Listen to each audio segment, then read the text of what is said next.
DIY. So mag-DIY tayo mga ka-workers.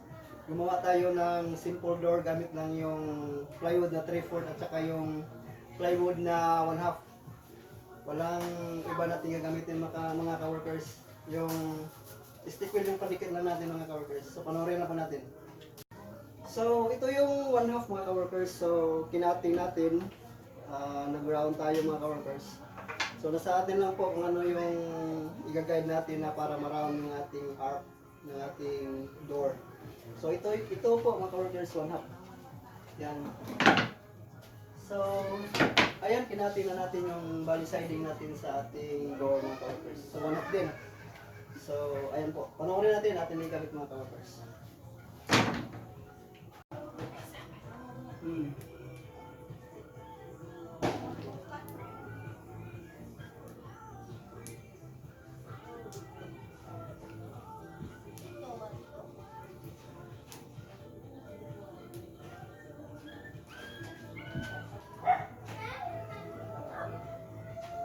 So lagyan natin ng stick wheel. Ito yung kondikit natin mga ka-workers. Kapag matuyo na ito ay matibay din ito. So yan, DIY tayo. Mahal kasi yung bumili tayo ng sa furniture ng pinto. So DIY lang po ang gagawin natin mga ka-workers.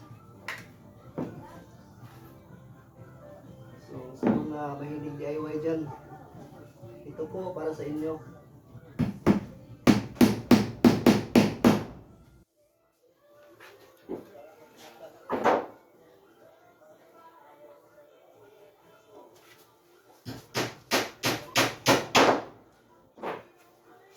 Dito natin lagay yung kanyang doorknob. So hindi pwedeng lagyan natin ng pako dito mga ka-workers.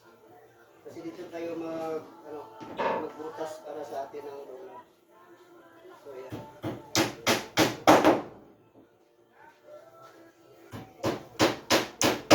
Sinukatan natin ng 90 cm yung ating para pambutas sa doorknob.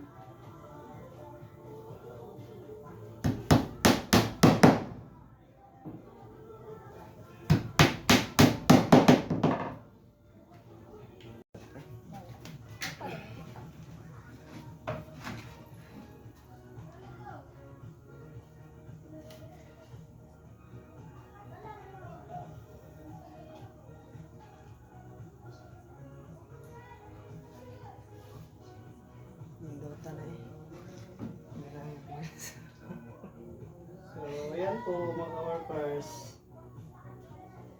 Akin lang po itong ipamahagi sa inyo para may idea po tayo.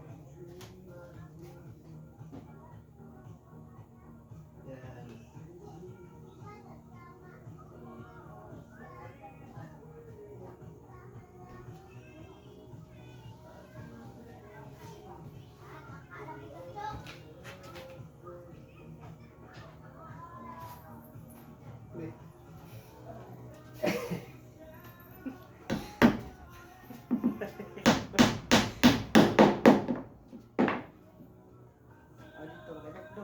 Hindi naman medyo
martilyo. May daw. Sa rin yung karate. Mike?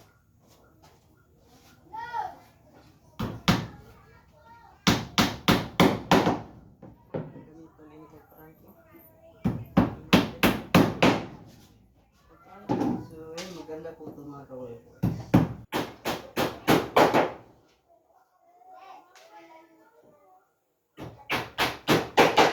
Maganda po ito, promise.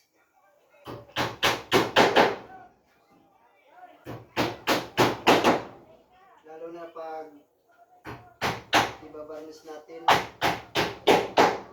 maganda po. Pwede rin natin i-wood stain, pwede rin natin parang wood finish po mga ka-workers. So, yan. So, ang isa, lagyan natin si gitna mga ka-workers. Sa lagayan ng kanyang doorknob. So, stick ko din. Para matibay yung pagkagawa natin. So, yan.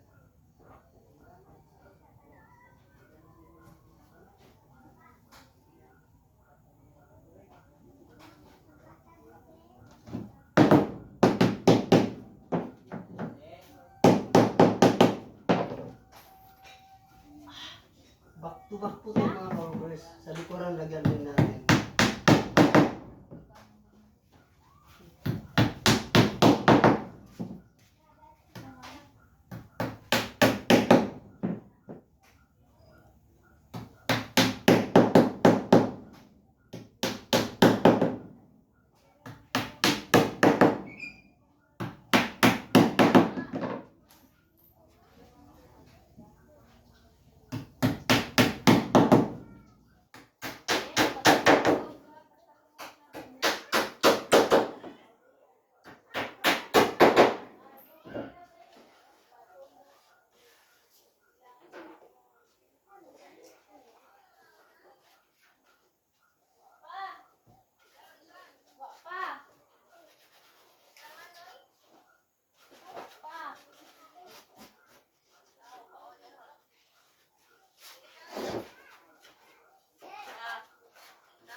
Ay.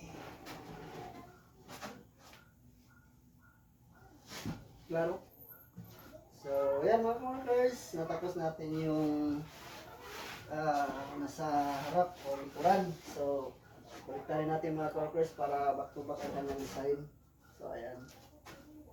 Dito naman tayo sa kanyang likuran.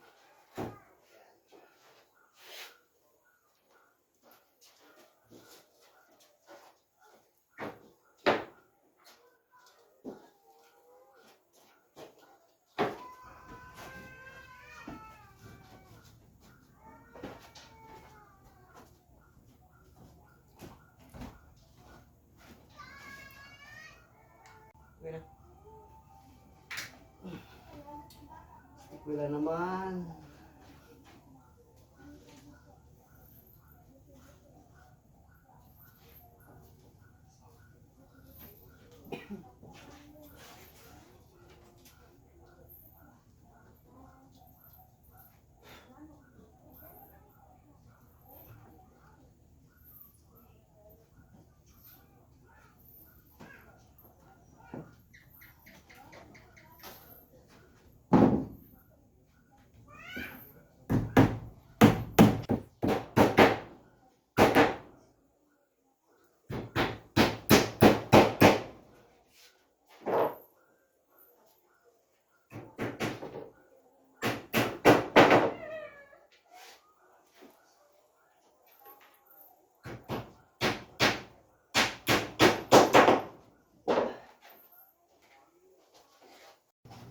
So, ayan, maglagay tayo ng casing po mga ka-workers. And, so siyempre, stick wala natin para matibay yung ating DIY natin na pintuan.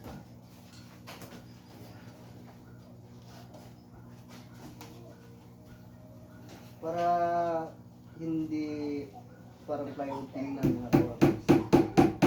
Kaya lagyan natin ng casing. Yung casing kong ginagamit ay 1/2 by 2. Yan. Paligid po mga kaworkers.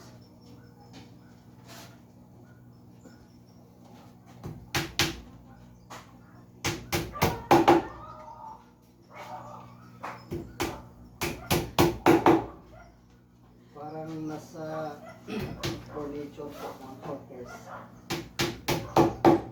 Wala tayong may bili na furniture. Kaya mag-DIY muna. Mag-DIY na lang tayo.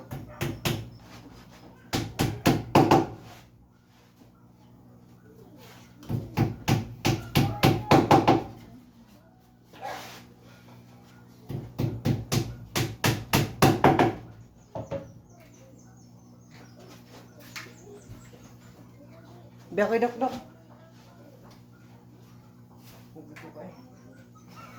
So, ayan mga ka-workers, kinabitan natin yung ating DIY natin na door.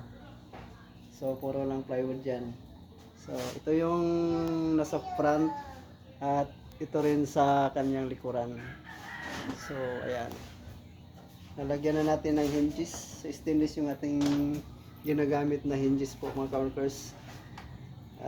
Kasi makapal yung kanyang hinges at saka smooth naman natin i-open yung ating door. So yan, so lagyan natin ng doorknob dito.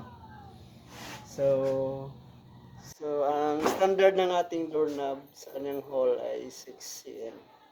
So 6 cm tayo dito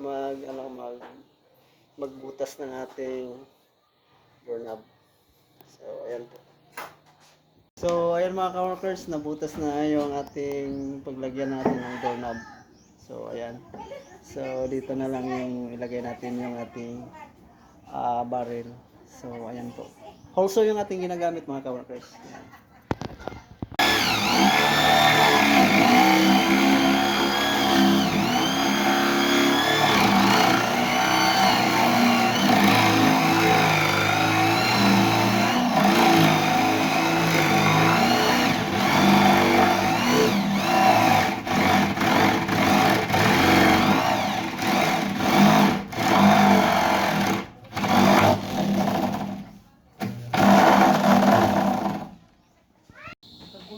So, ayan, sa nozzle naman tayo mga ka-workers. So, pagbutas natin ito sa ating door jamb, dapat i-press natin to yung kanyang mayroong labi na kunti. Yan. So, ganito lang yan. I-press natin. Yan. Tapos, guhitan natin sa likod ng ating, para makasukat tayo sa ating door jamb. So, katulad nito. Yan, mayroon ng guhit. So, dito nakalabel yan. Yan, nakalabel yan dito yung mga counters. So, ililabel natin yung ating guhit. So, bali ito. Ito yung guhit niya. So, label natin dyan. So, yan. Kita nyo mayroong guhit. So, dapat dyan natin bubutasin para ma-fix yung ating nozzle dyan. So, ayan po mga ka-workers. So, ayan mga ka-workers, natapos na natin paglagay ng doorknob. Yan, na-install na rin natin yung ating DIY natin na door. So, ayan po mga ka-workers. Yan. So, fix na yan. So, ayan po mga ka-workers. So, DIY lang po tayo. Sana meron kayong matutunan po mga ka-workers sa ating pamahagi ngayon. So, thank you for watching and God bless you all.